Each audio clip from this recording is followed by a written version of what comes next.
So welcome everybody, and thank you so much for coming, for the 5 of you to come. Maybe we could just go along the line. Why don't we just go along the line? Chris, could we start with you?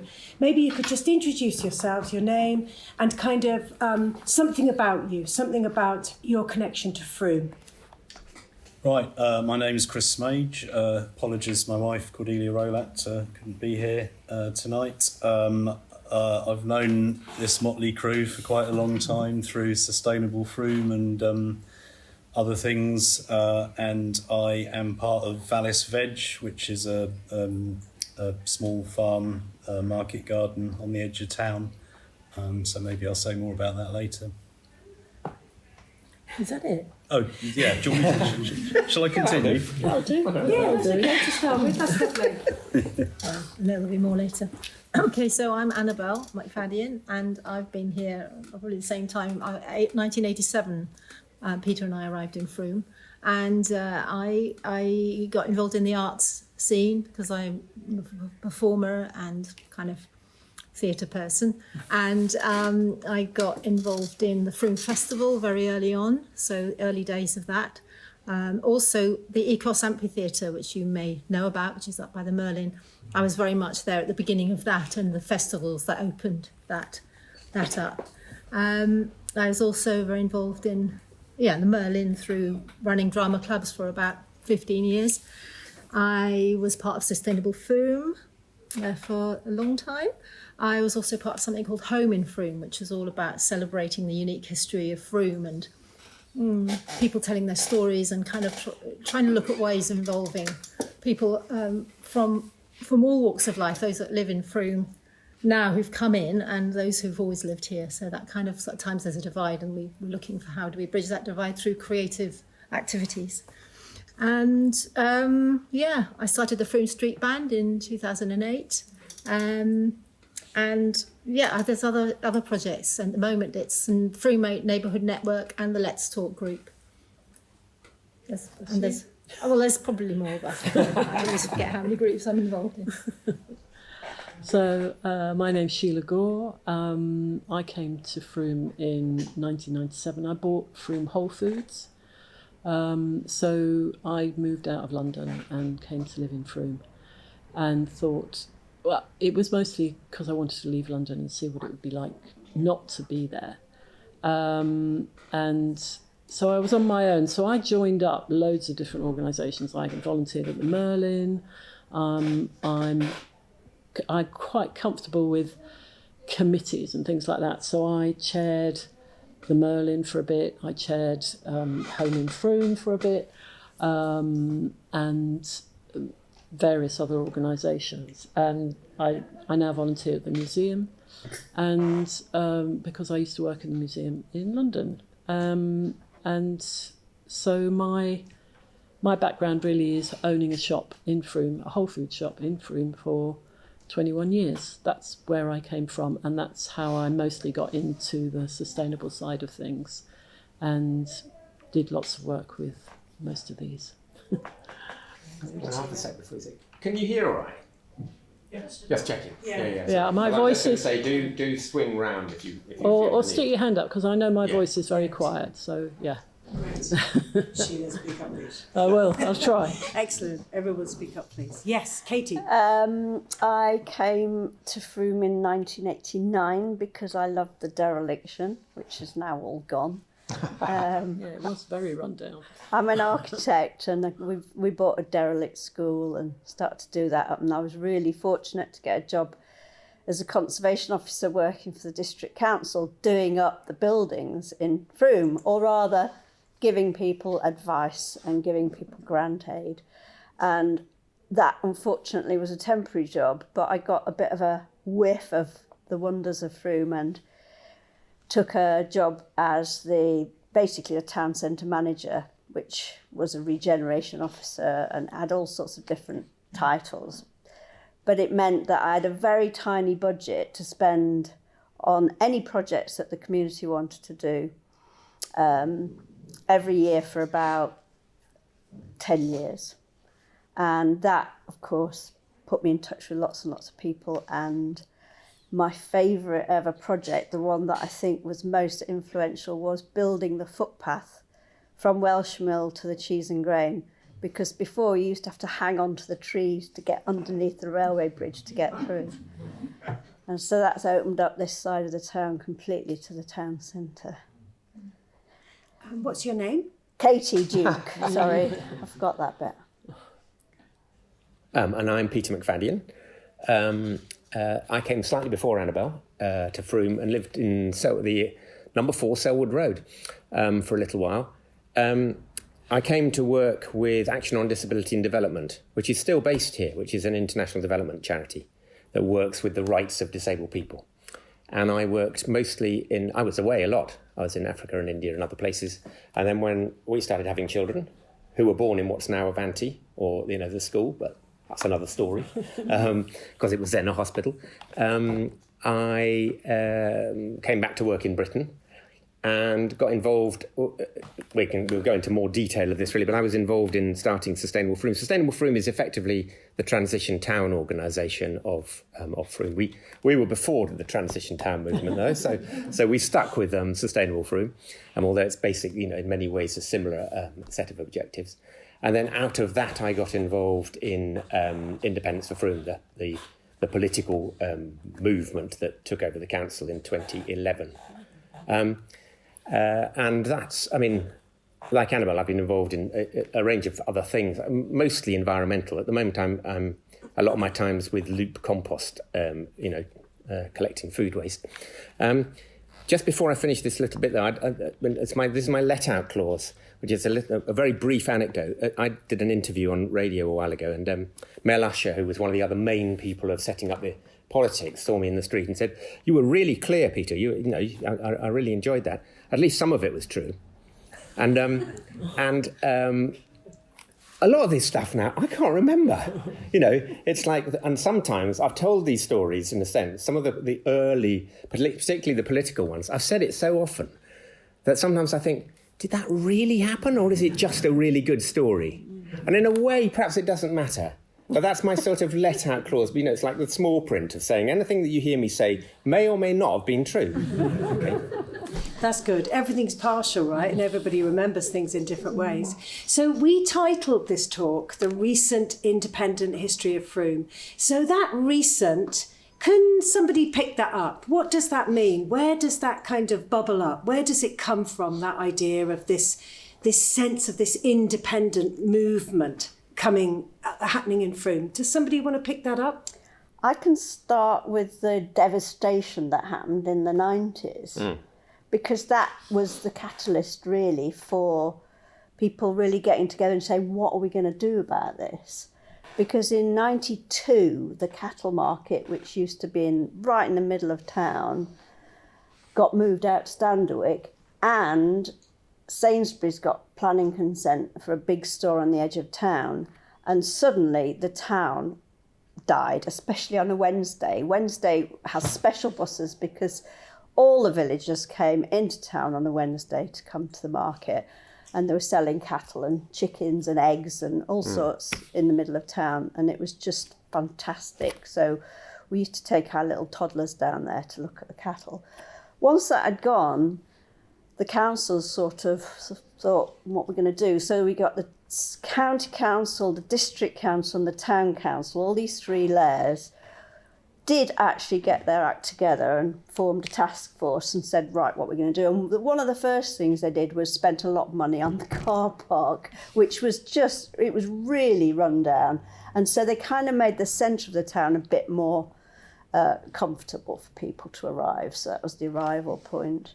But I'd agree that's the sort of starting about then, or a bit before. Yeah. Because Catherine Hill, a bit before that, used to be was boarded up, essentially. 60% vacancies in Catherine Hill. And Frome was definitely, one of the phrases I've used is, it was a place to come for a fight on a Saturday night. Yeah. It was definitely run, and a huge number of empty listed buildings. Yeah. And not unusual for a Somerset market town, right? Lots of Somerset market towns had that thing. So where did it start to bubble, this independent, this sense of we're going to do it differently? We've got this scene of a kind of derelict, difficult town. What were the first seeds? Well, my theory's always been that because it was so run down, it was cheap housing, and so creative people were able to afford houses here. Creative people who had families. And so when I owned the whole food shop, people, there weren't but pubs. Well, there were pubs, millions of pubs. There weren't but cafes, and very few, if One only one restaurant. One restaurant. Yeah. And so people would come into Frome, buy their food, go home and feed their families. So it was very definitely a sort of, and because the railway system is all, not very good in Frome, people had to make their own entertainment. We weren't like Bath. We did have things that we could actually organise, and we made our own entertainment, and we looked after, bought our own food, and were quite isolated. And that's a theory I have. I don't know whether it's true, but I think having creative people primarily being here meant that there was creative solutions, and that's a theory. Chris, have you got anything to chip into that? What happened for you? Where do you think it started to have that energy? I'm a bit of a latecomer compared to these guys. We moved here 2003, and we were basically looking. We decided we wanted to have some land, basically, and try and run some kind of agricultural project of some sort. It was a bit unclear. And we wanted to be in a town, we had young kids at the time. We wanted to sort of be in a town where, we weren't sort of too isolated and having to drive the kids around everywhere. And, it was hard to find land, but eventually, we luckily found this site right on the edge of town. And I guess we've done a lot of slightly stupid things like that in the course of our lives, just bought this land without knowing that much about Frome, but we kind of had a good vibe about it, that it was sort of a sort of more interesting place than many. We were on the point of trying to buy some land off Prince Charles in Shepton Mallet, but turns out he wanted to lay claim to the air above and the soil beneath, so we thought, we not going to do that. Yeah. So anyway, we were lucky to get a bit of land right here on the edge of town. But so it, by the time we moved here, 2003, I think some of these things had already taken off.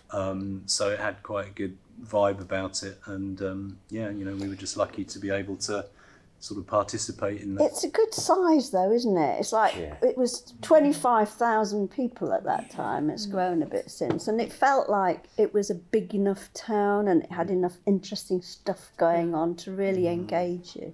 And it certainly felt, we started Valis Veg in 2008. We started trading, and that was after Sustainable Frome had been going for a couple of years, and that was really great in terms of just building connections and building energy. So it felt like, we can actually, it hasn't always been easy, but, it sort of felt like, there's a kind of network of people here that kind of makes this kind of project doable in some sort of a way. So, yeah. So in my mind, obviously, I grew up here as a kid in the 60s, and then coming back here, completely different town, totally different town. And so my kind of starting point has often been the independence for Frome, that political kind of revolution, that reclaiming of the town council. Was that kind of where that independent thing really kicked off? Or was it already, can you kind of plot that through for us? Annabelle? Well, can I just say something about something that actually Chrissy Morrison talks about in her book a lot, this wonderful book, Frome Unzipped. She talks about the seeds of independence being in Frome already, because there's a very strong non-conformist tradition here, and also we've got a dissenter cemetery, and there were a lot of riots and people kind of like standing up for themselves and saying, no, we want to do it like this, or and I just wanted to bring that in as a bit of the energy that maybe was already there. Yeah. Good. Did you have a sense of that? When you moved here, when you said you came here, did you feel that, like, palpably, or? I think there was a sense that people I really remember when Vallis Veg was getting going was that you did you basically asked for help, and people said, "Yeah, all right, we'll come and help," you know. And there was definitely a feeling that people would, if somebody had a good idea. That's one of the things that I think Sustainable Frome did really well, was that it was a place that people would gather every month, and some people would say, "Well, I've got this idea," and other people say, "Well, I'll help you," and that sort of attitude has always been very strong, I think, and that fueled a lot of that independence. I think it's geographical too, because Frome's stuck up. When there was the district, we were stuck in the corner of the district. We're stuck in the corner of Somerset, so we clearly shouldn't really be in Somerset. We're much more connected to Bath, and in many ways. But anyway, so I think there's always been a bolshiness too about Frome. And so I would say the independence, it was easy for us actually politically because there was an ecology that already existed. So I wouldn't have said we came first. It was useful, and that's another story in a sense. And politically we were able to support all kinds of things, but it would never have happened had what the others have talked about not already existed. Stuff was already bubbling over. I think because there was a crisis, the local authorities did recognise that we needed to pump some money into the town, and the grant aid for the building repairs was where my feeling of improvements really started, because they appointed my predecessor, Julie Grail, to act as town centre manager to sort out this vacancy rate in Catherine Hill. And at the same time, English Heritage and the district councils put in a lot of money into building repairs, and they started to grant aid people coming in and filling the shops. I mean, they made quite a few mistakes, and you asked about lets, and I think that kind of rose and fell partly because people rather abused the system and got free work done and then sort of didn't pay back. So there were a few failures, but there was actually a lot of money came into the town in the buildings, and that of course then attracts new businesses and people start to communicate better. When were the cobbles put in? 94, 8. So before you. That was quite a while. While I was there, I saw them happening, and that was a kind of a gentrification. Yeah, so the cobbles that go up Catherine Hill are not, are not real.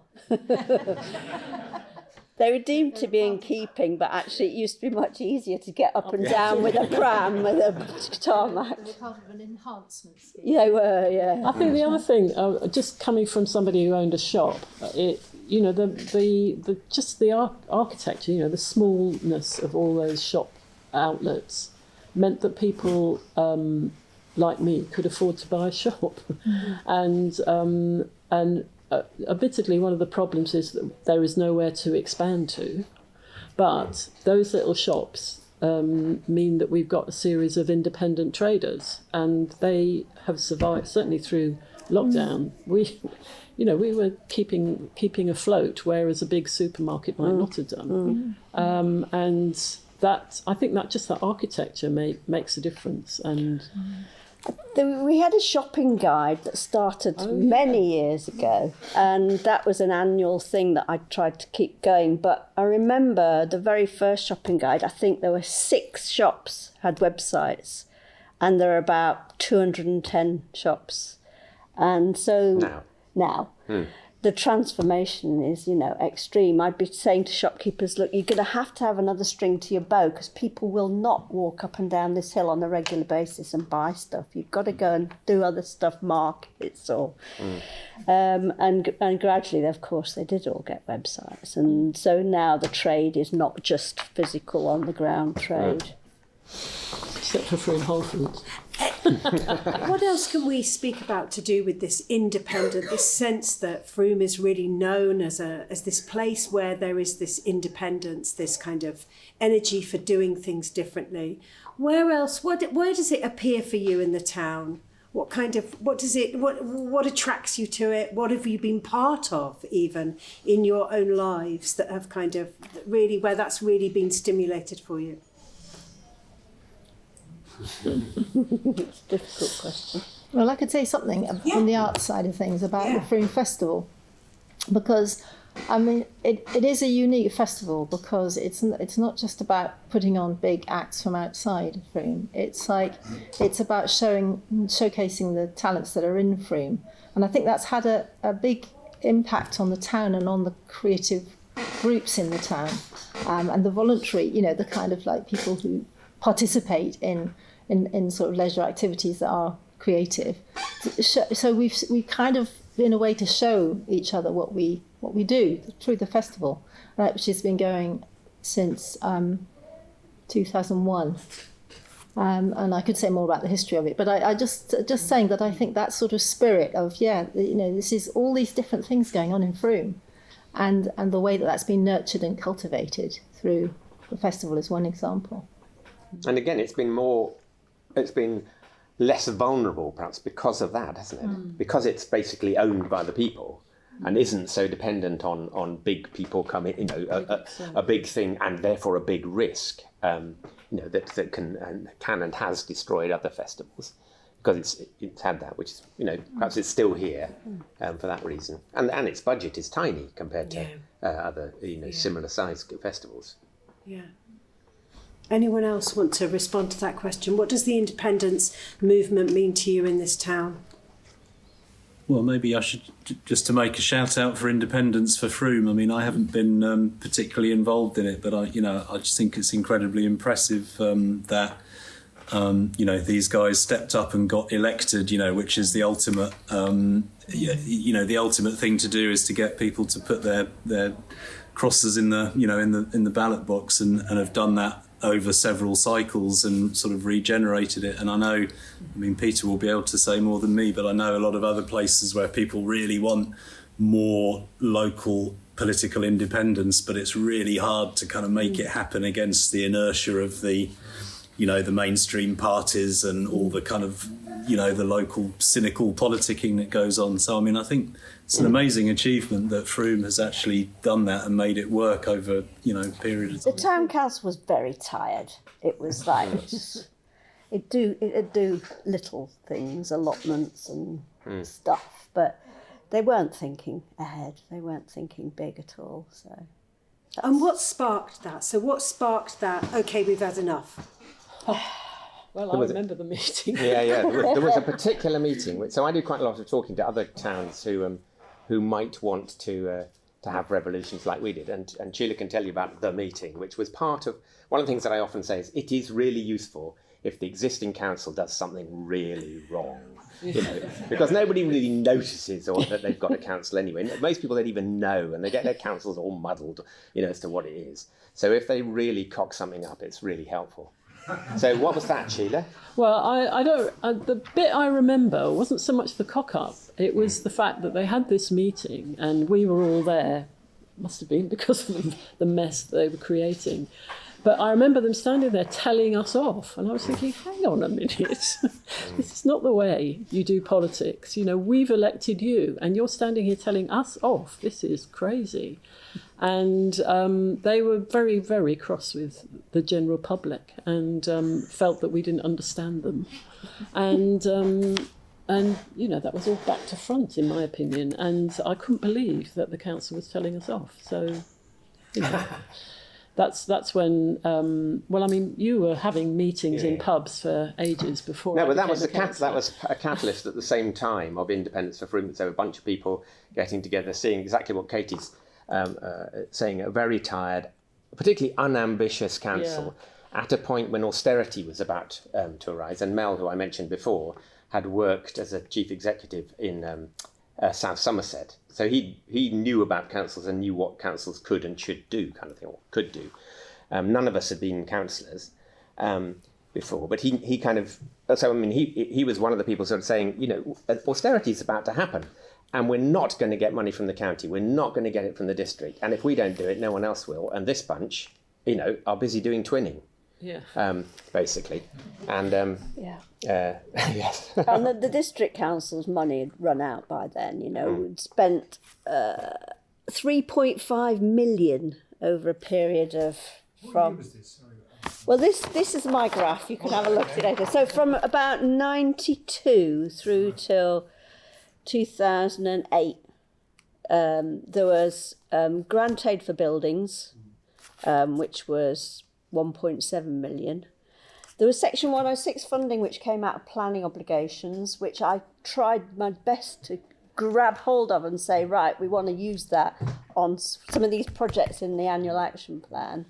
And that came to 1.08 million. And then this little tiny town centre fund that we had every year for each of the 5 towns in Mendip. In that way, Mendip were really forward thinking, but it was only 25,000, so that didn't add up to much. But all built together, it meant we could do some pretty serious projects, 3-year projects rather than just little annual projects. And what year was this? Well, through from about 94, 95, right through till it collapsed in 2009 when I'd already jumped ship, but they then got rid of all their regeneration officers and the money disappeared.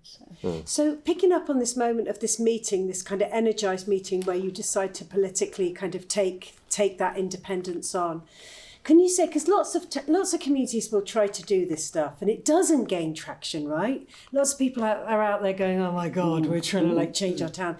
I'm really curious to know what you think contributed to the fact that in Frome, within a few years, you had chucked out party politics out of the town. And for me personally, it's made such a difference to my life. So many events that I run are just yes, yes, yes, yes, yes, you can do that. What was it that made that jump, that enabled that change to happen, do you think? A combination of people? Sustainable Frome? Some of it did come from Sustainable Frome. So Sustainable Frome, which was the green movement. So my getting involved with the politics bit was that I went to the council and said, so what's your policy on peak oil and climate change? And they said, we've got a park. And that was basically the end of the conversation. Because actually a council at this level only has to run allotments and have one meeting a year. So that's all your ambition has to be. And so that was sort of like, I was thinking, blimey. And Sustainable Frome did, there were 4 of us, I think, in the original. So when a bunch of us stood as councillors in 2011 and 10 of us got elected and 4 of us were key people within Sustainable Frome. So we came with that. And there was also another bit of history in that, which was that there was which was called Vision for Frome, a community strategic plan for Frome. There was some central government money for market towns and... it was market towns and harbour ones, wasn't it? MTCI or MCTI. Harbour and market... Anyway, there was a chunk of money which was to help a recognition that the market moving out, wasn't just in Frome, it was happening all over. Market and coastal towns. Market and coastal towns. Because the same thing was happening with small fisheries not happening, and then, fisheries towns also suffering. So there was a chunk of money, and there was this Vision for Frome was created, which involved lots of endless discussions about all sorts of things. But I was saying to Chris earlier, Sustainable Frome was quite well organised. We had lots of people who came, 50, 60, 70 people coming to monthly meetings. So this wasn't deliberate, but you'd have a table discussing transport, another table discussing, food, another table discussing whatever it might be, education. Half the people on each of those tables was from Sustainable Frome.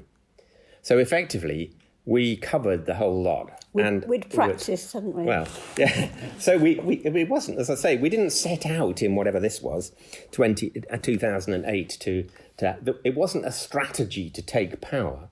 But when the independents got in, we thought, they've spent 80,000 quid consulting with the people. Why don't we just have this plan?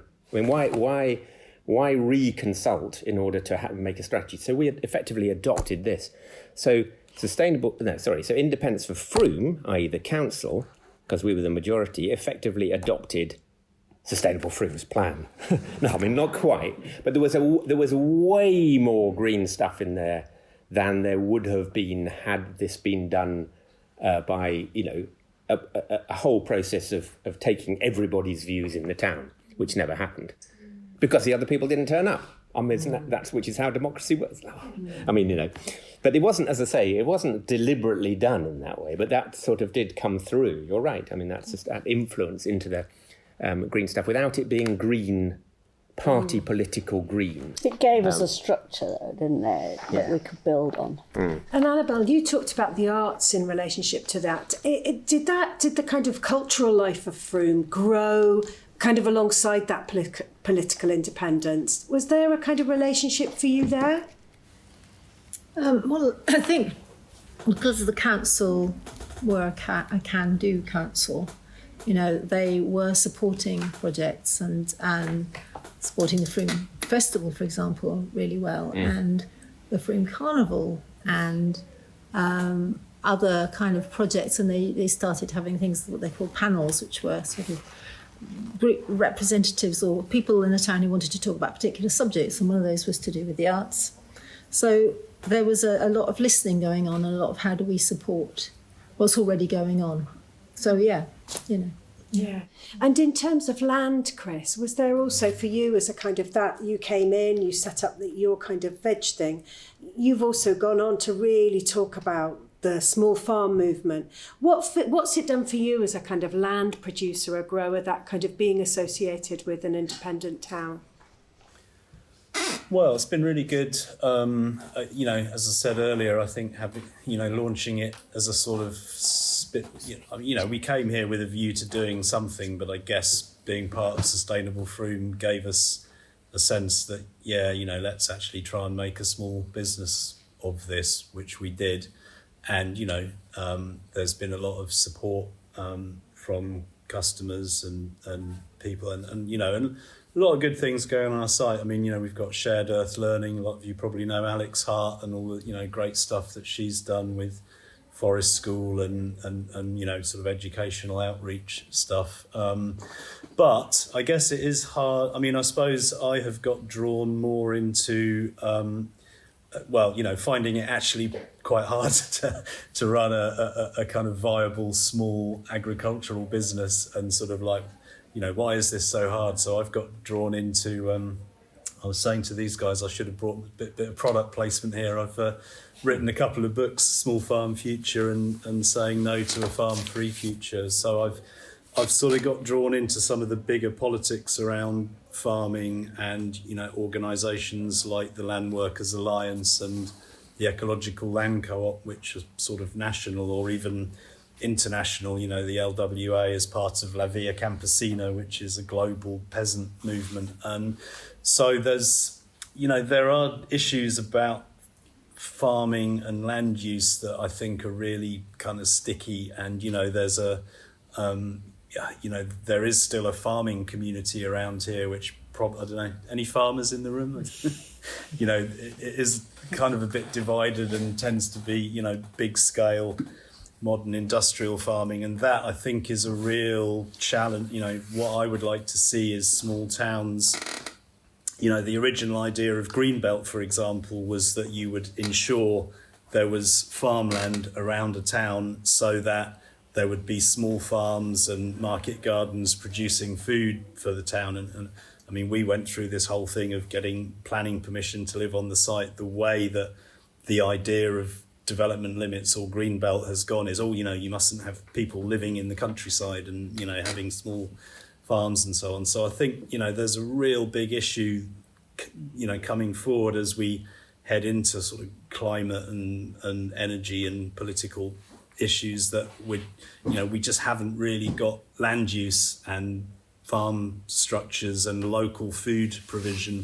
When COVID hit, we normally get one or two new customer requests a week, and suddenly we had like 200 because Sainsbury's and Asda didn't have any fresh fruit and veg. And obviously we did our best to grow more and do what we could, but we're just a small, tiny little outfit. So I think, there are really big issues about land use, and particularly in a edge of a town, like everybody wants land on the edge of a town to do all sorts of things, and food production tends to come pretty low on that list, So I think, this is a big issue that, nobody has really solved. And that's a lot of my writing has been about that. We've got to relocalise food production, but, land values and, energy prices relative to labour and so on make it really difficult. But, it's been great that we've been able to sort of do it here, which I think would have been harder in some places where it's easy just to go and buy the cheapest food and not really think about the the wider politics and economics around food. So I think we've been lucky that there's a lot of people in Frome who sort of do understand that there's a deeper political story to it, and we need to just keep pushing that. Yeah. I need to add in there that, some of the campaigning I've been doing recently is about the planning process. And in this area, agricultural land is valued at between £9,000 and £10,000 an acre. If it gets planning consent for housing, it's worth £600,000 an acre or more. And so farmers on the edge of towns desperately keen to sell their land to house builders and get consent for it, because they can then just give up on the hard work of farming and go and bask in their wealth from the housing developers. And it's really quite shocking what is likely to happen, particularly to the south of Frome. That's the whole UK. Yeah, absolutely. Can you talk a little bit about the relationship between the independent market and independence? Like, there are lots of things that have sprung up. Have people riffed off it and started to make money off it? Has it become a brand? So the independent market is a community interest company. Yeah. So yes, people make, just sort of, in case you were, it makes money to run itself, and the people who run the market make it. But it's not a money It's not. What am I trying to say? It's not a money making enterprise. But it does support the local shops. Yeah. Frome Whole Foods always struggled to feel okay about opening on the independent market, partly because Cheap Street gets completely blocked off by all the shops, all the stalls at the bottom of Cheap Street. But there's no question that bringing that quantity of people into town gets you noticed, and so people come back. They come back and say, well, I'd like to explore up this little street which I didn't get a chance to go to, and feel that Frome has a sort of quaintness about it that they want to actually explore a bit more. So that definitely happened. The market's a really good example of that. You were saying about or someone said about a saying yes culture. Definitely. Because Gavin Eddy, who had ran a little market down Catherine Hill, because he owned a lot of the shops on Catherine Hill, he wanted to get more footfall into, and then he'd asked the previous council about a much bigger market, and the answer was basically, health and safety, ambulances, oh God, panic. So basically no. And when we got in, he asked us, and we said, can we buy the first matching, gazebos, sort of thing, and what can we do to help? And very much right from the beginning, our policy was, if in doubt, say yes, or you should always be saying yes. And so, so the independent market sort of then built off that, and has got bigger and bigger and bigger.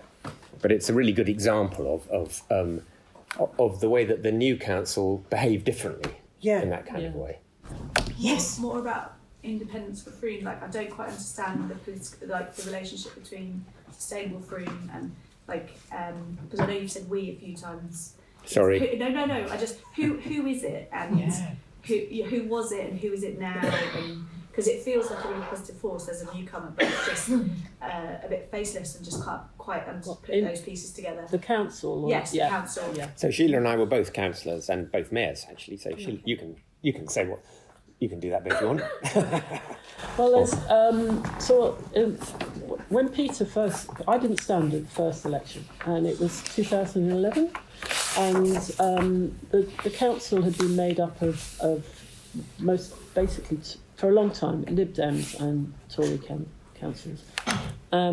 So my memory, I was just remembering, saying to Katy, it's funny the bits you remember, but I remember at that first thing there wasn't much of a policy for it. But what they really did was push, if you're going to do anything, you must vote. Get yourself sorted so you're on the electoral register and you can vote. So it really, they had stalls down in the market Square on Saturday, Marketplace on Saturday, saying, come and sign up to the register. Just get yourself on the register so you have a democratic right to vote. So that was a big policy. And then when they got elected, and they got the majority on the council, so there's 17 seats, and was it 11? We had 10. 10 were elected. So they then had the majority, and which was enormous. That's huge, because, you know, things were able to be passed. And that's when they had that particular group had to get going and find out what they wanted to do. And what they did to begin with was disband all the committees and just say, well, we're going to think about how we're going to do this. And took the time, because there was nothing much going on, as we've said. You know, they might be cutting the grass and, you know, doing things with allotments, but that was it. Can I just add that there wasn't a manifesto. I mean, I wasn't on the council, but there wasn't a manifesto. There was a we want to listen to people. Yeah, people. it was that sort of. Even getting people to vote for you, that's a. That was yeah, it. It's that that's sort of attitude, really, and then afterwards.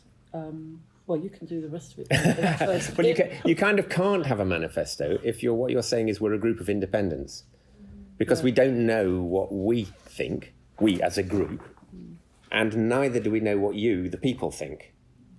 But one of the things that we said from the beginning is that what we do believe is that you know more than we do. The information. Yeah. I mean, so actually that was one of the other things that we were sort of turning it around. It was saying at every opportunity we will genuinely be asking you. We'll be trying to. You know, if we're going to do something about cycle paths, we want people who know about cycle paths in the room. So the thing which I think Annabelle mentioned, I can't remember, the panels, we had these panels to create strategy. So, for instance, we realised that amongst us, we knew nothing about sport. People would keep coming and saying, you know, why isn't there more provision for sport? We didn't know or didn't know anything about it. So we had a panel, which was 3 meetings in the football club, the cricket club and the rugby club, 2 hours each, really well facilitated, the bars open, 70, 80 people came to each of those meetings. People who would never have come to a meeting in the town hall about the sports policy, you know. So it was about going to where people are, and then they created the strategy, which we had completely adopted. We didn't. You actually legally you can't say. We couldn't say. I'm doing we again. So legally the council couldn't say we will adopt what the people is, because the councillors have been elected to make the decision. But we did adopt it because the whole thing would fall down if we didn't. If you see what I mean? If you've got all those people, you've asked them for all their time, and then you don't do what they say, you kind of rapidly shoot yourself in the foot. And to remind you, there's still 3 layers of councils at this point in time. There's still the county council dealing with education and health and highways, and there's still the district council dealing with economic development and quite a lot of land management. And so the town council, as we said earlier, can be just doing pretty much not a lot. And then the IFIs came along and decided they wanted to do much more than that. And so gradually took over quite a few of the roles that the district council were failing to do. Just to kind of quiz you a little bit about that. I mean, the Southwest and Somerset is very traditionally conservative. And I remember, you know, somebody said in the last election you could put a blue rosette on a straw bale and people would still vote for it. We're seriously in a very conservative area. How did you break that? Because that is a big thing to break. That sense of, I'm going to stand as an independent. I'm not going to be recognisable according to farming, very conservative. My dad used to vote conservative with his eyes shut. He just voted conservative. What is that button that you pressed that you managed to release? But we weren't always Tories. And this is the diagram of the county council here. So right through till 2004 it was yellow. Yeah. And it was only then it went to blue. The town council here was yellow, red, yellow. Because and of then, the industrial heritage that Frome is associated with? I don't know. I mean, creatives again, you know, I think it's independent people who want to do things for themselves. So a lot of us were well known. I mean, so we were known as individuals in the town. You see what I mean? And the first mayor we had was a guy called Nick White, who was a printer. He was, you know, an apprentice in Butler and Tanner, the printers, and then, and we chose him partly because he was very well known in Frome, and definitely wasn't me in the sense that he wasn't He was courted by UKIP later in his He life. definitely was conservative, Yeah. though. So you did have to persuade him, surely, to put the independent badge on. Well, no, not really, because he got the idea. Yeah, I think that he wanted to be part of something where he wasn't being totally labelled. I think. But it was a different approach, and then it's carried on. So every election since has been 100% independence for Frome. So the one after, so 2011, whatever, 4 plus 2015, every party stood, including UKIP. And had they not done so, we wouldn't have all got in, because UKIP there were a couple of seats which we got in by a handful of votes. And UKIP had, like 100 or so. So anyway, because they didn't like the fact, and certainly Mendit, the next level up, really didn't like what Frome were doing. And one of the big mistakes we did was went to war with Mendit, really, because they didn't understand, they didn't like what we were doing. We weren't party, So And they were very blue by then. They were very blue. And then what they did was they put everything that was Frome literally on the bottom of the pile. So things took months and months and months and months. And so later on we changed leaders. I became the leader, and I went to grovel. That was my official role. To be honest, it didn't make any difference. But they did get thrown out later. But Does that answer your question? Good. a bit. Another question? Who is it now, if you don't mind me asking? Like, who is there? Is there a team or? So now there's 17 independent individuals who are councillors of Frome. And a lot more staff, actually, than there ever used to be. And a beautiful building and lots of facilities. But one of the other things we did was we borrowed lots, because we found that you could borrow. Town council any council can borrow a lot, and at the time at ridiculously low interest rates, by which I mean less than 1% over 40 years or something. So the town council did a lot of funding of the cheese and grain, a lot, and bought the town hall from the county. The county had got it for £1 when previously, and they sold it to the town for 230,000, I think. Anyway, we tried to get them to give it to us, but they wouldn't. Anyway, it was an asset by then that they wanted their money for. I was just going to add that I think it's quite important that the sort of change in political culture, as a somewhat outside observer that you were referring to, that it used to be, Lib Dems and Tories, and there'd be like letters in the local paper with, them, each of them slagging each other off, and most people like, just let them get on with it, and that whole kind of listening thing and the whole kind of trying to say yes thing, to me, just has seemed really important in terms of changing the political culture in the town that, that kind of percolates out in sort of quite non-political ways as well. But it just gets away from that needlessly oppositional thing and sort of geared in, sort of being part of a sort of larger political hierarchy and not, just not being open to saying yes because it's good for the town sort of thing. So I think that's been a really great change. Yeah, agreed. Next question. Is there a lot of hostility now from Taunton about where Frome stands? No? I think we've got over all that. I don't think there's... No. They've got a lot on their plate, haven't they? Yes. Exactly. Yeah. Another question. Yes. Sort of following up on the land use point, but would you be able to talk a bit about Watcombe Fields? Oh, well. Were you part of that? No. Ruth Nag? So there were two... So it was a chunk of land that was... whether it ever really was, but it was felt that there was a threat of it being built on. And so Ruth and a woman called Anna Francis, who was then the resilience officer of the council, who was incidentally the first resilience officer in the country at this level, who we employed, put together this funding, a way for the community to buy it. Because the owner said, if this is the asking price, if you can get it in a certain time, you can have it, kind of thing. We weren't, actually about half the money was bought as shares by the people. And then I'm just wondering who's in the room and whether I can say this. Anyway, I'll tell you this. So, God, I forgot. Slightly earlier, there was a guy called Richard Brindle who had come to meet us as independents for Frome and said, "I've come to live here recently. I want to support you."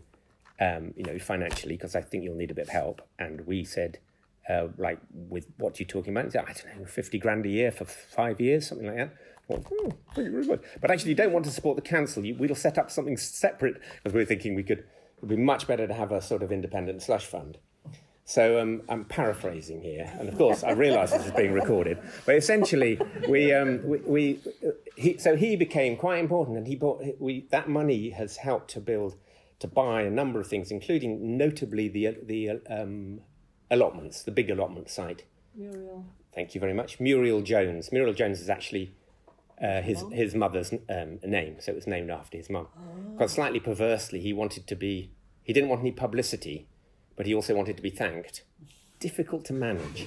But anyway, Richard and Richard's wife are walking past the health food shop, owned by Sheila, and there's a big advert for, you can get involved buying shares in Watcombe Fields. And she says, why haven't you bought, have you done that? And he says, no, I've done enough for them. I'm doing all of this and this and this. Do it yourself if you want to, because she had a fund as well. And so she put in the other half of the money. And very cleverly, Anna Francis had arranged that it didn't matter how much money you put in, you got one share. So Mrs. Brindle doesn't own any more than I do, or I and Annabelle do, which is kind of useful in a voting sense. I have no idea. It might not, but it's so that gave enough money for the town to buy. So it was actually a real stroke of luck, actually, that that other chunk of money came, because I think they'd basically exhausted people buying. I can't remember how much they were, 50 quid, 100 quid a share, something like that. For so, and you didn't get anything. You can't sell your shares. Basically, you're giving your money. So then it's been owned and has a separate bunch of trustees that run it. Does that sorry, rather a long answer to, but I mean that's the how it was bought by the town, and thank goodness, because it's such a huge asset to have that chunk of green that extends the green corridor through the town. And it has inspired other kind of community asset, kind of that feeling that there's some agency, isn't there, to do with community assets and how they can be transferred to the town. Another question, yes.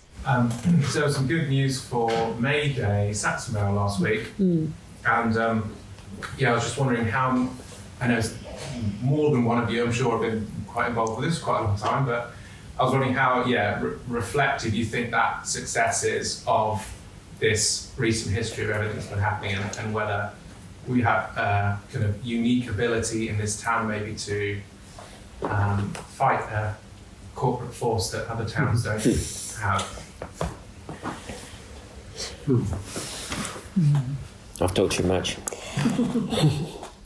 Go on, planner, get on with it. The Civic Society, I think I'll start with the Civic Society. I've always kept a tag on what's going on in planning terms, right from way back when the Trinity area of Frome was being demolished, and they said, hang on, this is special, please stop. And that was years ago. So that's the area sort of next to the Griffin. You're sort of as you're heading down the hill, am I right? Yeah. Yeah, effectively. Yeah. So they halted the demolition and did some very careful repairs. That was just before I arrived in Frome, so that was in the mid-80s. But the Civic Society as a group became quite strong and did a lot of work with people who were repairing buildings, and actually saved Brook Lane Chapel, for example, and got that basically repaired. But they keep tabs on all planning issues, and they go through all planning applications, and they've got a lot of good background in architecture and planning, and they often write about a process to the town council, and the town council quite often make their representations on that basis to the district council or the planning authority. The district council started off by being very proactive about Saxonvale and put together a massive development brief years ago, which has kind of lost its teeth, it's lost its force because it's been so long since it was adopted. But subsequent to that, there were at least 3 planning applications coming forwards for dreadful things, like a massive great supermarket by Frontier and another very sort of pedestrian scheme. And then the district council did end up buying the land, probably paid far too much for it, and then tried to go into partnership with developers to make it happen because they didn't have development skills. Acorn came along, and because the deal was, I mean, they had to cover the costs, they had to pay Mendit this, I think it was 6 million or maybe 6 or 8, one or the other. So Acorn put together a scheme that was crammed full of housing to make as much profit as possible to pay back the district council, and it went against the planning policy, which was to have a certain amount of employment there as well as housing. And so it came to a head with Mayday really nailing it in terms of policy the other day. But Mayday in the meantime done a fantastic job building up a scheme that the community could support rather than a developer-led scheme. And so that's why it's such a fantastic outcome. We don't know entirely where it'll go next. But hopefully they'll now be able to get their act together and make an offer to the district council which will be acceptable. County council now. Yeah. So that's the potential flaw. Well, the county council has still got to sell it to Mayday, haven't they, for it to then happen. But it has been 35 years derelict, so the county council will definitely want something to happen. And also Acorn will want something, yes. They've lost out on a profit-making development. And certainly Mendit was quite blatant that what they wanted was to buy that site to make money off Frome. They were absolutely blatant about it. And I was part of a very big campaign to stop a supermarket going. You can imagine Frome Whole Foods didn't want a supermarket on its doors there. So we did, and it's ferociously complex site to get into and out of. I mean, it's pretty crazy. Even with Mayday doing their best effort, it's just simply getting on the site and off the site without going through tiny medieval roads is just ridiculous. So it's going to be tricky to pull it off. I guess, I mean, there is a sort of wider issue that's, always strikes me as problematic, is that, we've got this kind of landowner-led financial world where, not that I don't want to sound sympathetic to developers, but it's kind of like, they're having to make these decisions about what they can get to work, and so much of the money ends up in the pocket of who's selling the land that it kind of incentivizes them to squeeze as much, residential housing in, which is where they make the money. So, I mean, I think, a general political thing we need to somehow do is sort of move away from, landowner privilege and start creating, creating more things, like community land trusts, but ideally where there's a kind of collective local vision as to, what you actually want to do with it. If it's not just going to be, private housing, then what is it going to be? And try and develop local infrastructures that work for people. But it's hard to kind of get out of the sort of doom money loop of private land ownership. James. Yes, I was going to say, I moved here 18 months ago with my wife, who was originally from Frome, and grew up in the 80s and when it was rough, as you said. But one of the reasons for coming here was because of the things you were talking about. Its vibrance, its independence politically. I got involved with Peter in working on Keep It Frome, which is a poster on the wall. But when I was doing some of the work, I think I said to Peter or someone else, it's interesting, I'm a renter here. We found a place to rent, and I said, because getting involved in these activities and making Frome better, I'm pricing myself out of the market. So there's this weird irony about being involved in this kind of political idea. And then someone told me, have you heard about a Facebook group called Make Frome Shit Again? Right? Which isn't necessarily a big group, but the concept is really interesting. Local people who can't afford housing, because ironically some of the great activities that you all do that then pushes up the house prices with, you know, estate agents in London saying, look what they're doing now, let's raise the house prices. So they're trying to say, stop doing great stuff so we can... Anyway, it was I just wanted to have your views on that, because it seems like another thing that's problematic. There was a bit of a disaster happened, and I've just seen here when it happened. In 2013, there was a group which was focused, I think, on the retailers and the Chamber of Commerce, which was called the Town Team. And they applied for some money to Mary Porter's fund, which we kind of knew we wouldn't get because by then Frome was looking pretty okay. But they bunged them £10,000, which was not enough to do a lot, but they decided to spend it on PR in London. And the company called Siren came and dragged loads of journalists around the town and said, look at this, isn't this wonderful? And then suddenly this blossoming of publicity in the broadsheets, and it was a mistake. But it was all about how trendy Frome is, how cute, and how you might see some famous people here. Yeah, famous people who've been to Babington and, you know. Yeah, wasn't great. Wasn't bringing the right people in. I mean, a friend bought me Flat Pack Democracy, which is when Frome came on my radar. I've only been here 12 months, but I guess it's a self-fulfilling prophecy in a way. The kind of independent, because you know, if you're out putting inspiring things like that, then you're going to attract people, aren't you? And I guess the market has done that as well, hasn't it? Hugely. It has. I mean, every Somerset town should be doing this, right? Like, it's annoying that it gets a negative thing because it's being done, right? Because otherwise, well, we can't. Otherwise, nothing can ever get better, and it is better. Isn't Frome's better for this, right? But also, I think, do you know what I'm saying? I find the kind of DFL very, I find it quite offensive, because a lot of us are actually people that are wanting to come to, you know, I'm deeply entrenched in the schools, I'm, you know, within a very short space of time. So it's, I think, you know, what you've set up is attracting, you know, like-minded next generation, hopefully. Exactly. So it'd be nice if we could get rid of the DFL kind of concept. Yeah. What do you think? Anyone got any down from London? Anyone got any? Katie. Hi, yeah.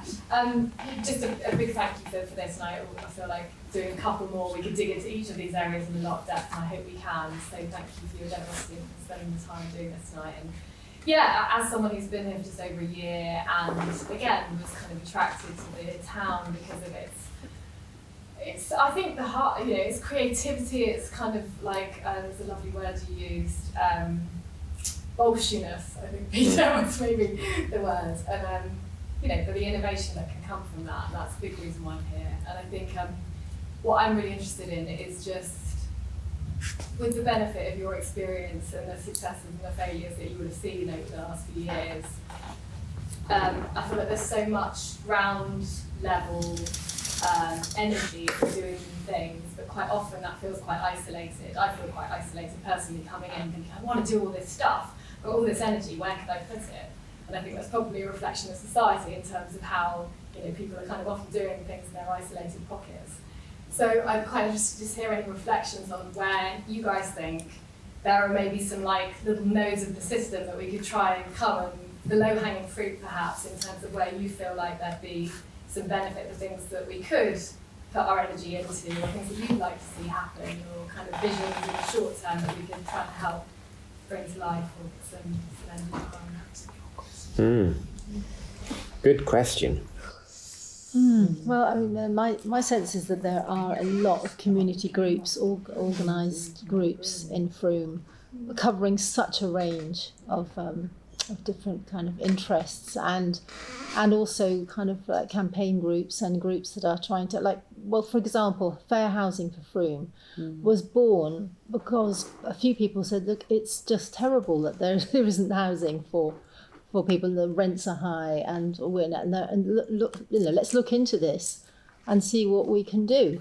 And so that group, and the same with Fair Frome and the food bank, and then the two groups that that I'm involved with, and Sheila and I are both involved in the Let's Talk group, which is all about being able to have those tricky conversations on your street with your neighbours, or generally in education or in your workplace or whatever, so that we can have a more cohesive society. And also I'm involved in the Frome Neighbourhood Network, which was set up during COVID, and that group is kind of looking for how we do those kind of hyper-local connections with people and build a sense of community from that level up, the street level. And I could just go on. There are so many groups, but it's interesting that you haven't, it's like, where's the what's the integrating? Yeah. We need an integrator, don't we? Someone who's kind of like, okay. Does the directory that the town council keep, that's still active, isn't it? Yeah, but there's a kind of so Annabelle for years was on the committee of the carnival. So Carnival is a sort of hardcore old Frome in many ways, and actually does a really, really interesting job in lots of, or has a really interesting role, I think, not least because they raise money which kind of gets distributed underneath the system. When I was a councillor, they always applied for money, but they didn't apply properly. They didn't use the forms, and they didn't, and it was always really difficult to give them money. And I was one of the people kind of saying, look, we're just sort of dropping us into a bottomless pit or into a pit. And then talking to them, I realised that what they're actually doing is they kind of they're people who they really know what's going on. So they will know the person who's just got chucked out of their flat because their husband's beaten them up or whatever, who now desperately needs a bit of help, and they'll get them the stuff or give them the 50 quid to get it. But it was really hard. You could maybe talk that too. I suppose there are some things which have been there forever, which probably will be quite difficult to get into in some ways. But then there are others which, if one was looking out for, like, so for instance, all the banks closing almost instantly seemed to spawn a group whose name I can't remember. Prosper Frome. Thank you very much. Prosper Frome, who were people getting together who are saying, hang on, look, so all these banks are closing, where are you going to get your change? And meanwhile, there's also the post office. We've got one post office, what's Christmas going to be like with no parking on Port Way? It's kind of like, but how can we do this cleverer? And in that room, apparently, there were some ex-bank managers, were people who really know their stuff. But I would say that's the sort of place which we, because this won't be the last crisis, if you see what I mean. So sort of COVID-type crises, that's where new people coming in with new ideas and new energy, I think might be kind of easier to get in a way, and then really, really, you could play a really crucial role in things like that, which are instant problems. So housing, poverty, cost of living, these things which are happening now. Food bank, definitely. Food bank, yeah. Food bank is kind of now a bit more, is kind of running quite smoothly and perhaps a bit more difficult to get into in some way. But they've got spin-off initiatives. There's the thing with the kitchen. There's something. They've got a new project. They've got new projects Food happening. at 5. Pantry, Yeah, the pantry, food at 5. I think that's where Future Shed, I've noticed, Yeah. Katie. We always tend to get about a third of people that are new to Frome. It's quite an interesting joiner. Yeah. And I think that's very much grown through people's interest, like trying to make kind of places where people can feel they can put their energy where their interest really is already there. So rather than having to kind of live a life and then kind of campaign or do things on the side, it's like, how do you centralise your interest into making change? And I think Frome's pretty good at that, isn't it? It's also maybe there are like places to go, like Discover Frome, looking for the Find directory, where those things are very visible in Frome, which sometimes they can feel a bit concealed, but everyone's always trying to make them very transparent, aren't they, about there are so many, what's going on and where how to join it. Around. I'm just thinking of, our independent bookshop, fantastic book clubs that they've set up. Yeah. The River House has loads of sort of evenings when isn't one of the makery things goes on in the River House, yeah. And I'd always say obviously shop local is really powerful, and Frome Whole Foods always used to be a great place to have a chat with someone, to be honest. It wasn't just a shopping venue, it's a social service. And there's lots of other shops that are a bit like that. The council, Katie, one of the things we did at the beginning, the first budget, there was 10,000 quid that went to community groups. We made that 110 immediately. because the other part of that recognising of if we don't do it, nobody's going to, we've got to help strengthen the voluntary sector. And then we employed 2 people whose job it was to help organisations, and then someone else whose job it was to help them fundraise or find places to fundraise, because then you could bring money in sideways, if you know what I mean. So you could bring it as money that a council couldn't apply for, like lottery funding. So a lot of the money that organisations have got has come in that way. So I mean, so Frome does have an extraordinary, vibrant, voluntary sector, which has then meant that things like mental health connectors, with the social prescribing, people have tried to replicate that and often found it difficult, because how can you refer people into a voluntary sector that doesn't exist? If you've got we've had 10 years or 15 years now of really trying to strengthen the voluntary sector. So there is a lot out there, isn't there? Which doesn't answer your question, really. No, but, thank you, and I know there is, and I know future.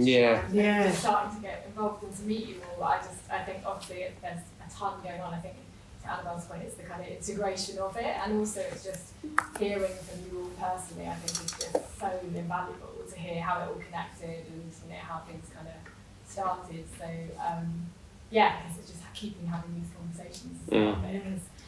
And it takes time too, doesn't it? It does take time to kind of, and also because of COVID, like a lot of people arrived here in COVID, then there was a weird time where we didn't know really where we were or what was going to happen.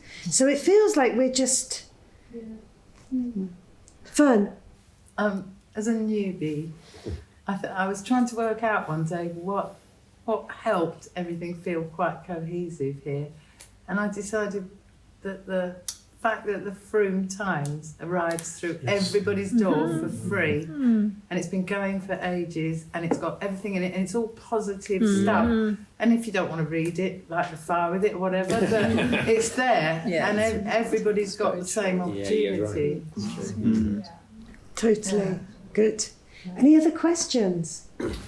You brought up the banks briefly. I wonder if any of you have a crystal ball about what's likely to happen to these buildings? I think lots of people are trying to do things in those buildings. I think the council is trying to make one a hub, but I think it's a cost element then. But so I think the Prosper Frome is certainly trying to find inventive solutions to actually, for instance, shops need cash, and they need to put cash into their bank account. So that whole exchange of cash is actually quite difficult. But I think the cheese and grain might be the location where that could happen, but it's complicated and trying to work it out. But in terms of the banks, I mean, they're not a lot of money. I don't know if you. They're sort of they're between sort of 400,000 and 500,000. You've got money in the bank. But, bank. If you want a cheap bank, so as a building, the NatWest building is stunning. They're in terrible condition. The NatWest one particularly is really lovely. A lot of them have got buildings above, but it's like finding someone. They're going to cost way more than that. They'll cost another £1 million to do them up, sort of thing, because they haven't been looked after, apparently. So what can feel buyout again, isn't it? Yeah, it could be. I mean, it needs... I'd love to see... what I'd really like to see is a whole sort of repair and recycle and that sort of world. The symbolism of a sort of new economy taking over a bank right in the middle of the town. But we haven't got £1.5 million, which is kind of what you'd really be doing, I think, because... Like the HSBC one apparently has terrible rising damp. I mean, it's just in a shocking state because maybe they knew they were closing for years, or that they would. It's right by the and it's right by the lead, yeah.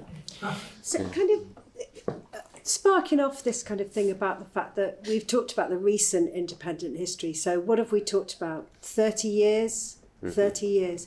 What do you feel going forward, like you, and I say this sometimes at events, I always say, we're building on what people have done already, and I'm really aware of that. I've come into a situation where I'm energised off what previous people have done. Hopefully I've done that in other towns and communities. You kind of leave that legacy, you leave an energy and you want it to go forward. For you, what would you like to see in the same kind of time frame? And like, yeah, where's the priority? Where should we be putting our energy is another way of asking that question, maybe. Hard, sorry. I feel like asking it. Yeah. Go on. Yeah. It's worth asking. Looking after the river. Looking after the river. Okay. Yeah, I mean, I'd like to just go on with the idea of the community groups that exist in Frome, and I mean, my dream is kind of like a really connected, caring community of Frome, you know, from the street level up, and you know, to kind of to shift the culture that we're in at the moment, which is all still individualism, you know, atomized, you know, everyone's separate and we all do our thing, we're doing it on our own, and I think it's really healthy, this group culture that we've got, and I think that going forward into the future, you know, with all of the challenges and the crises that we're facing, we need each other, and we need to be putting our energies together, and we need to also get away from that. My perspective is the one, and we need to be in groups where we're hearing different perspectives and we're coming up with creative solutions through those conversations that we have and through those actions that we have together. So that's the vision that I have. Beautifully said. Fantastic. Yeah, that's great. Yeah, a question at the back there. Yeah. Hi, just following on from that, just been thinking, I've been in the town for 3 years now and started off with lots of energy and want to get involved. Obviously I came because everything I'd read and heard, and my background's the arts, so it was very appealing. 3 years in, I still love it, but I've definitely been ground down a lot by the DFL label and such, and I've found that my energy levels, and I just have isolated myself a lot at home, because it has bothered me, because I've got quite 4 children and thick skin, I'd like to think.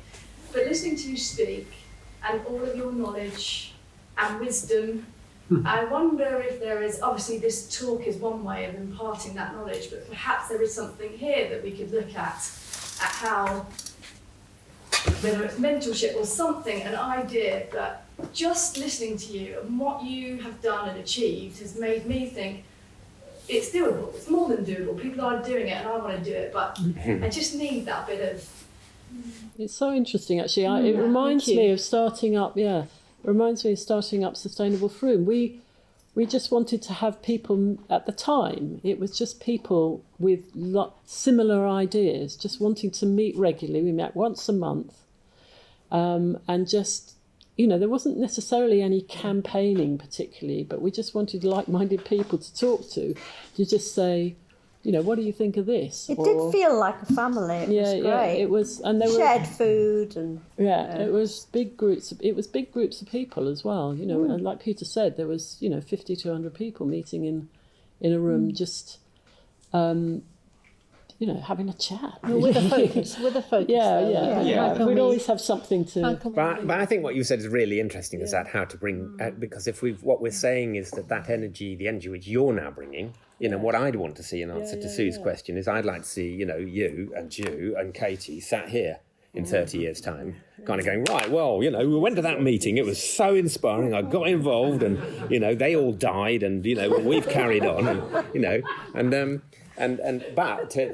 so it's disconcerting to hear you kind of going, which I absolutely understand has happened. So if there's ways that we could build out of this to create that sharing, whether it's mentor or whatever that might mean, but to give you the courage, in a sense, to get involved or find ways, that would be brilliant. Yeah. And it would be tragic if it didn't happen, because we're going to really need it. just as we needed it when we hit a very rundown Frome, which was actually quite open, we're heading into, I absolutely believe, and I know, this is shared with, all of us, we're going to we as humankind are facing a lot of real challenges. So if we don't get our shit together, if you don't, but I don't mean you, if we as a community, I'd love to, or for Sue to orchestrate how we do that. Old meets new, because I do think there is a stigmatisation around being, especially young and new and from London, and I agree with these guys. I'm throwing myself in any way where I can, particularly through the schools and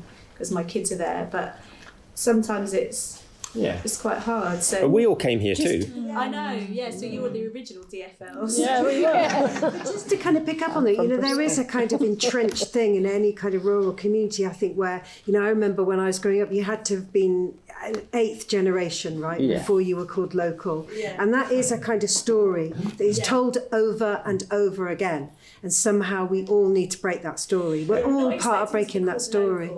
But what I mean is there's an energy there that's quite a wall to break through, even if you are, well, especially when you're getting fingers pointed at about housing crisis. Sure. It's tricky, It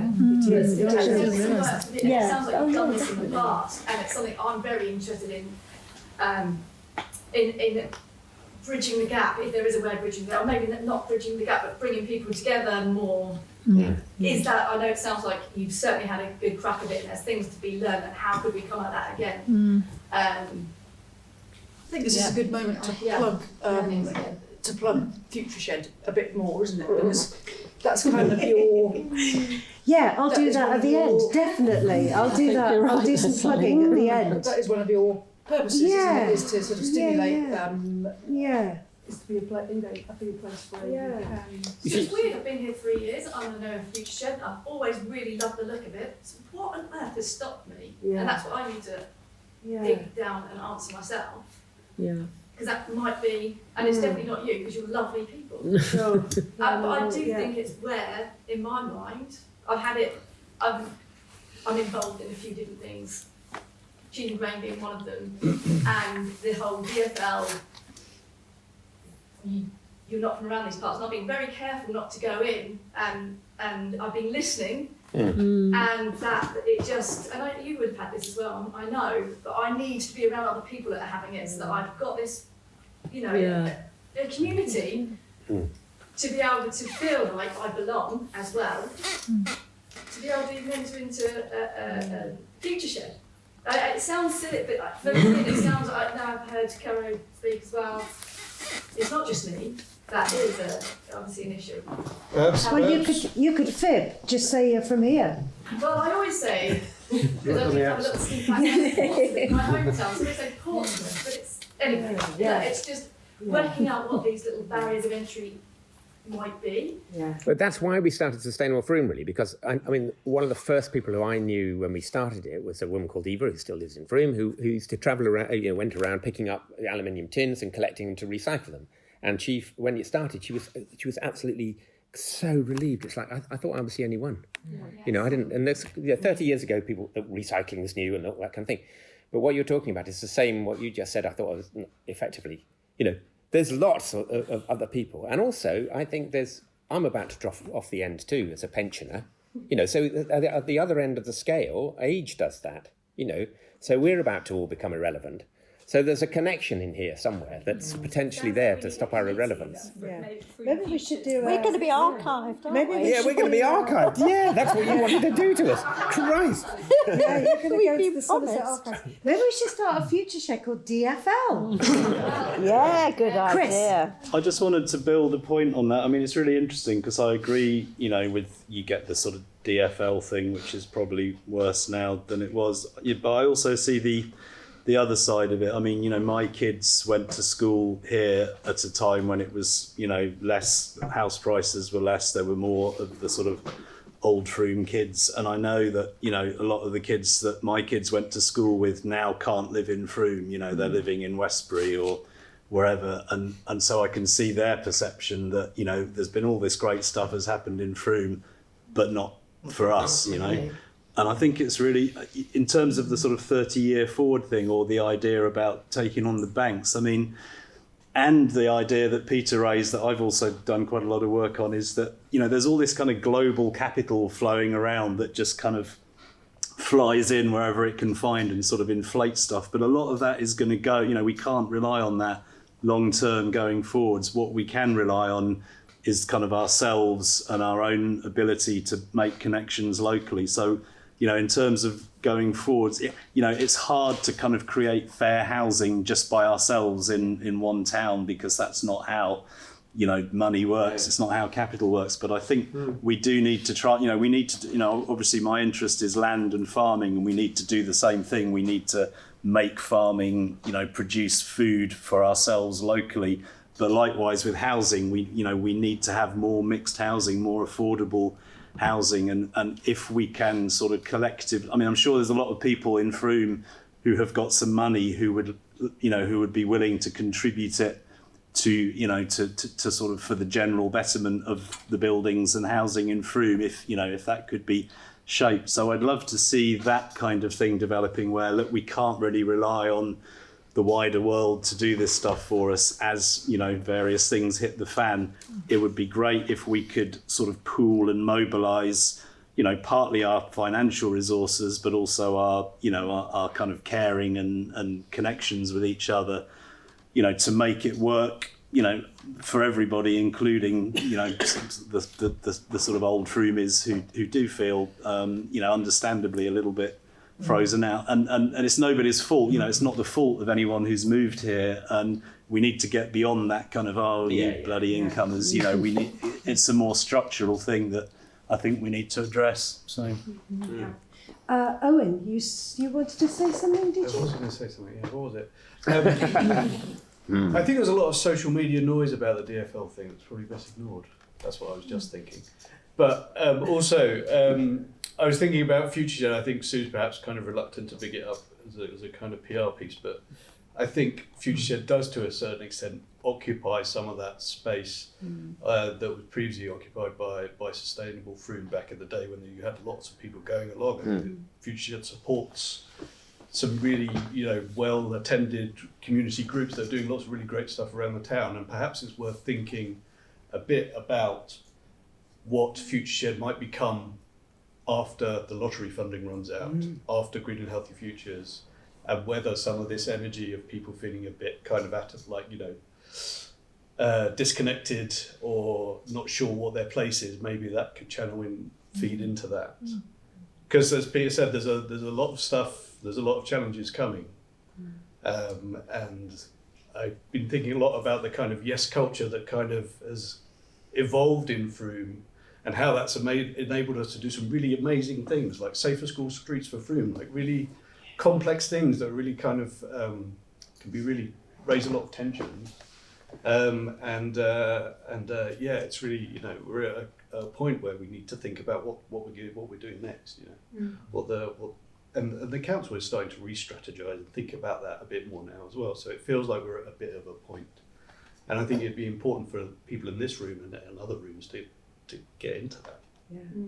It also reminds me of the thing that you kind of started off by saying. You said that you listened, you wanted to listen. And I sense I'm just aware of the Frome Football Club, right? They're going to have that lunch on the 1st of November. They've turned into a community benefit society.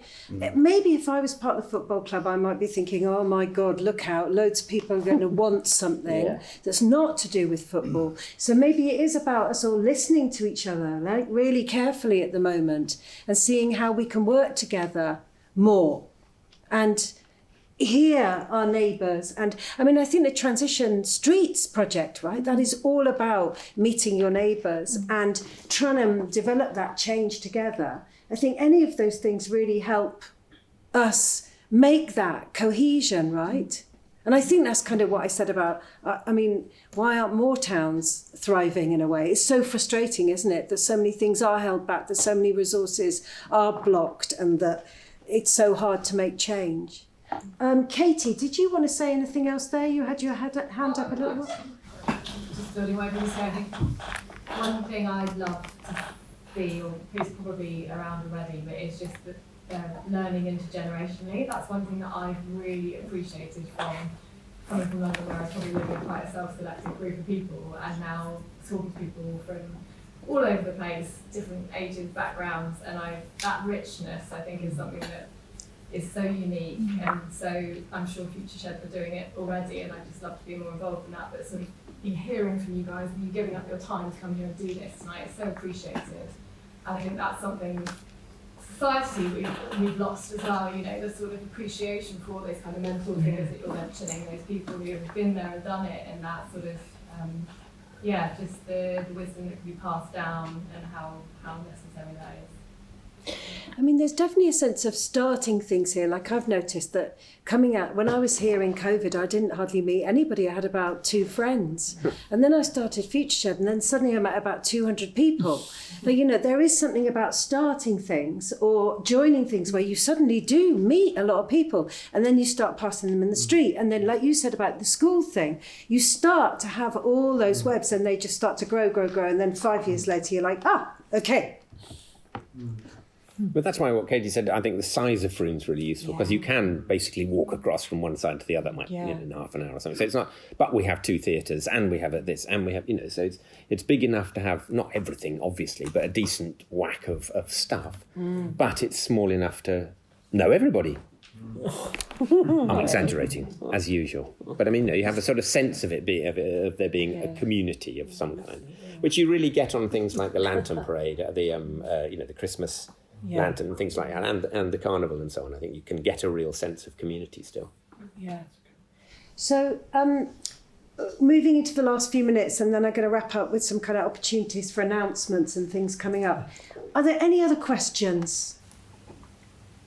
Can I ask just one question about if you have an agenda and you say, to be specific, creativity in curriculum and how it's dying and how, you know, I'm setting up an arts festival in a school, just where would be, you know, I love this sense of a council that wants to hear from people. When are these, you know, are there open forums? Are there, if you know what your agenda is and you want to, you know, and desperately trying to invigorate a PTFA that is dying because people are so time poor, and particularly with, you know, that's one thing that keeps playing on my mind is did you guys struggle with that? The thing I really am struggling with is people just saying, I really want to support this, but I don't have time. I don't have time because of, you know, cost of living crisis, work pressures, family pressures. Sorry, maybe that's, you know, gone too big at the end, but just I wonder if that is a slightly new paradigm in a way, this very, very time poor. Yes, yeah, I think it is. Yeah. And it's really hard, isn't it, especially with young families.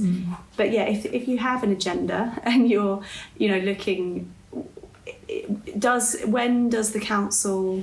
We could start by going to the front desk. Yeah, I was literally going to do that. Exactly. Yeah, because there's a children and family support, like Melody. Yeah. Melody's on that team, isn't she? That's where I'd go to the front desk and say, is there anybody in family or children area of the council that I can talk to? Community development, isn't she? I'd also get in touch with Frome Families for the Future. Do you know about them? Vaguely, yeah. Yeah, incredible group of about 200 connected people with kids who are totally on it. Yeah.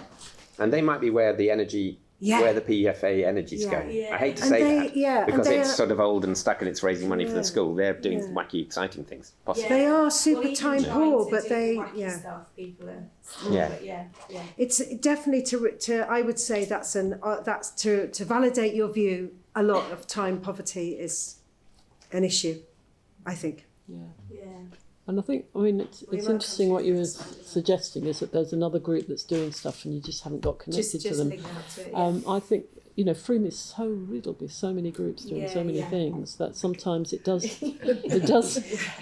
mean that actually joining people up might actually be the solution.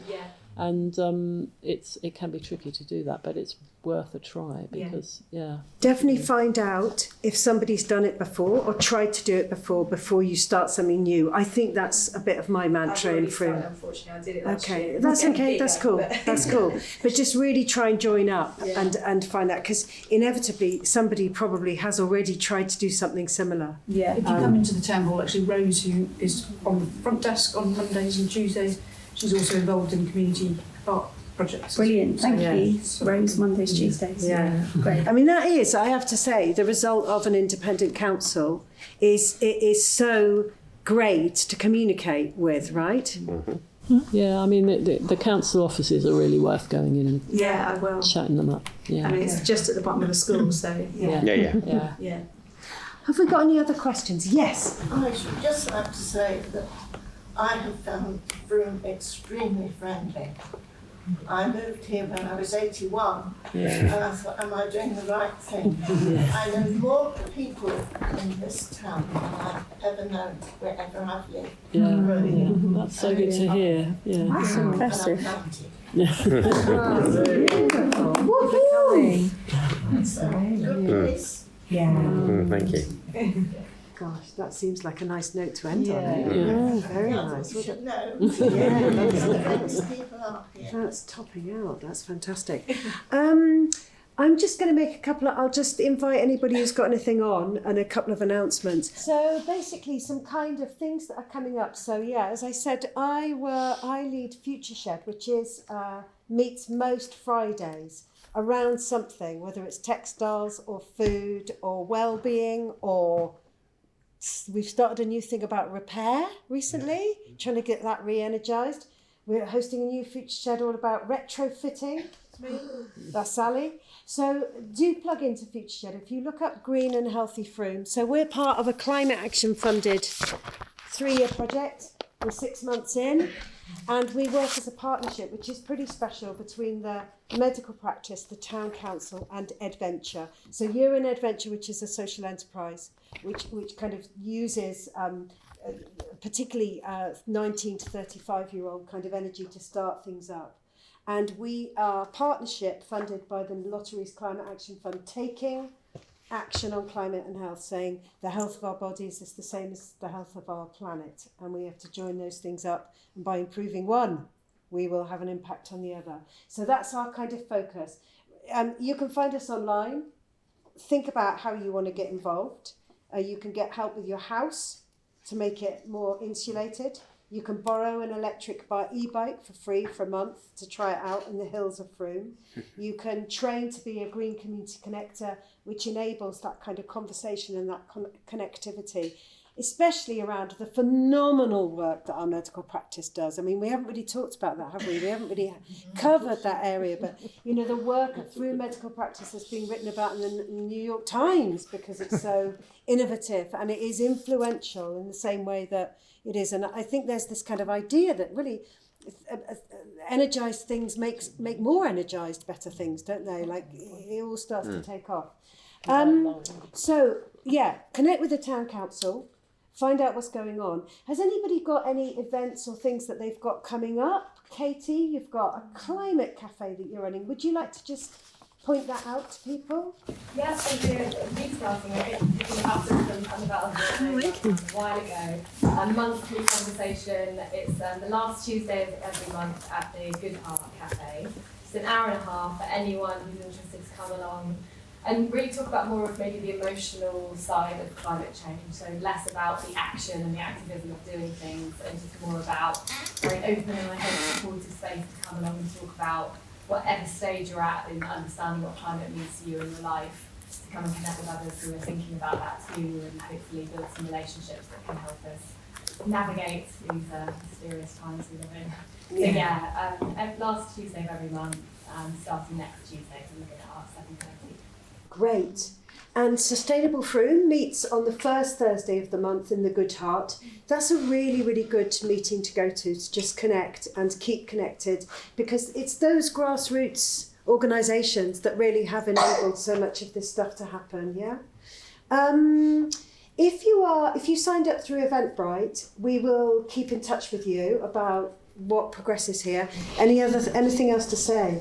If What have I anyone wants to missed? know about Frome Neighbourhood Network or Let's Talk or other organisations that I might know Keep in about, touch. come and talk. Yeah, look at the Find directory on the Town Council website. Is that what it is? I think it's called Find. Yeah. It is Find, isn't it? And it lists all the kind of stuff that's happening. Yeah. Anything else? Any last Sally, you wanted comments? to say something, did you? Well, I just wanted to do just another plug for the retrofit project that I'm working on as part of Green and Healthy Frome, because the funding it basically pays my wages, and it enables me to offer anyone in Frome a free retrofit survey and assessment of your house. which is something that you can buy on the open market at the moment, but it would cost between £600 and £800. So for free, I can come and look at your house and help you understand how you might be able to make it more energy efficient through refurbishment. But often that will start with kind of very basic stuff like maintenance. I used to be an architect myself, so I can kind of point out, you know, places where you might have leaks or water ingress that could be, you know, affecting the fabric of your building. And I can do a very comprehensive report that will be something that you can keep and hopefully use to inform your decisions sort of moving forwards with your house. And you know, particularly if you've just moved into your house and you're planning to do work to it, it might be something that's helpful so that you can sort of efficiently, you know, spend your money basically efficiently through that. So that's my plug. Great, excellent. I'd really like to thank you for coming along. It's really, really lovely to meet you all. Thanks for turning out, and especially thank you to you for giving your time. It's been really great.